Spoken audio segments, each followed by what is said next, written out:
Hi everyone, welcome back to another episode of Tech It Simple. In today's video I'm going to show you how to buy Saitama INU on Trustwallet. Watch the video till the end and don't forget to subscribe to our channel by hitting that subscribe button. Also press the notification bell so that you'll never miss another upcoming updates from us. Tap open your Trustwallet app from the app drawer.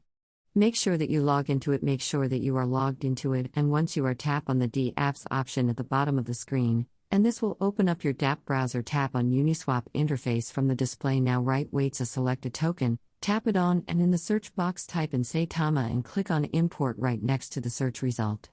Tap on import one more time and type in the amount of Saitama that you'd like to buy. Soon after you type it in, tap on the swap button.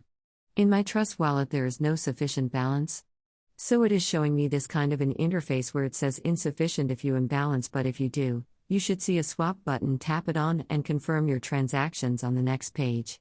And that is how you should be able to buy some Saitama INU on Trustwallet. I hope the tutorial was helpful. If it was, go ahead and give us a thumbs up. I'll be back soon with more tutorial videos like this. Thanks for watching.